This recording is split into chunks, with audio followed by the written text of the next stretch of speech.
अस्सलाम वालेकुम फ्रेंड्स, उम्मीद है आप सब लोग खैरियत से होंगे। फ्रेंड्स, आज की वीडियो में न्यूट्रिशनल साइकोलॉजी की सीरीज़ में मैं आपको बताऊंगा कि एक आम सी वेजिटेबल जिसे हम अनियन कहते हैं, प्याज कहते हैं, आपको पता है कि उसका इस्तेमाल आपकी जो मेंटल हेल्थ है उसमें बहुत इंपॉर्टेंट है। स्पेशली अगर आप ऐसे इश्यूज फेस कर रहे हो जिसमें स्ट्रेस है, एंजाइटी है, ओवर थिंकिंग है, मेमोरी इश्यूज हैं, स्पेशली जो स्टूडेंट्स हैं, बच्चे हैं, तो आई वुड रिकमेंड कि अनियन आपके लिए बेहतरीन हो सकता है। वो कैसे हो सकता है मैं आपको बताता हूँ। देखिए, सबसे पहले हमें समझना होगा कि अनियन में क्या होता है। जो मेंटल हेल्थ से रिलेटेड मैं तीन एक चीज़ें आपको बताऊंगा। एक तो आपके अनियन के अंदर एक कंपाउंड होता है जिसे हम क्यूसिटिन कहते हैं, जो सबसे ज़्यादा मिकदार में होता है, और ये एक एंटी इन्फ्लेमेटरी है। देखिए, ब्रेन के लिए सबसे जो बड़ा प्रॉब्लम हम फेस करते हैं, जो सारे लोग फेस करते हैं, क्योंकि रूटीन का प्रोसेस होता है, उसमें आपके ब्रेन में इन्फ्लेमेशन होने के चांसेस ज़्यादा होते हैं, क्योंकि शुगर इनटेक हम ज़्यादा करते हैं, जिसकी वजह से ब्रेन के अंदर इन्फ्लेमेशन के होने के चांसेस ज़्यादा हैं। इन्फ्लेमेशन के होते हुए स्ट्रेस बढ़ेगा, anxiety, over thinking, brain fogging, थकावट, जहनी थकावट, फिर लर्निंग नहीं होगी, मेमोरी नहीं बनेगी, बच्चों में फोकस नहीं होगा, ये प्रॉब्लम आएंगी। तो उसके लिए क्यूसिटिन जो अनियन के अंदर होता है बहुत इंपॉर्टेंट होता है। दूसरी इंपॉर्टेंट चीज़ ये होती है जिससे हम सल्फर कंपाउंड्स कहते हैं।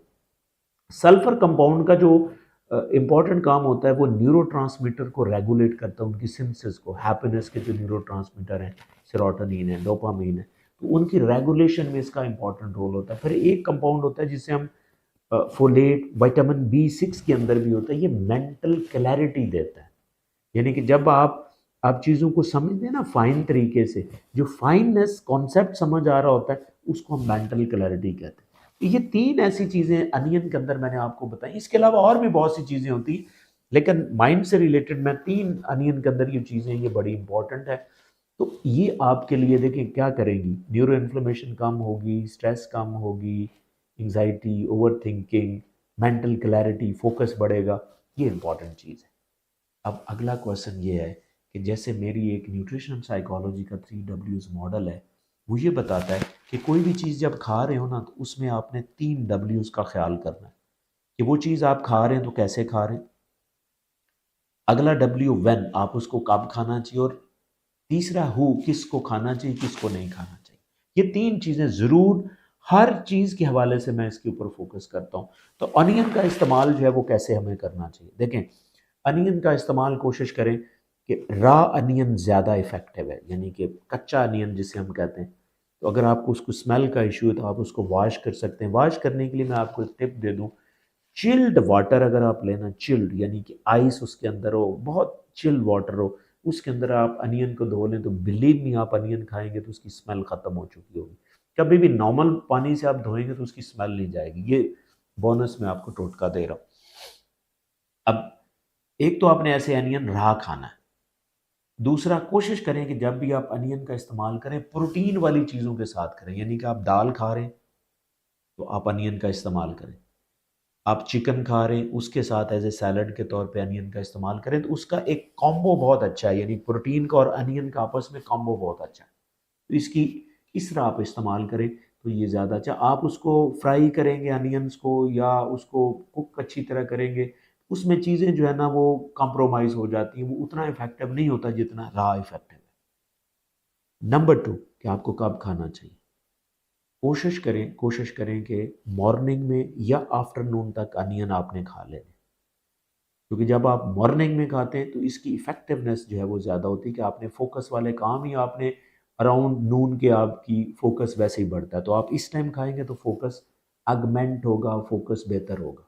लेकिन जब आप इवनिंग की तरफ जाएंगे तो इवनिंग में डाइजेशन के प्रॉब्लम्स आते हैं, आपने सोना है, इसमें डाइजेशन जो है वो कॉम्प्रोमाइज़ हो सकती है, ब्लॉटिंग हो सकती है, इसलिए आपने इवनिंग में इसको अवॉइड करना है।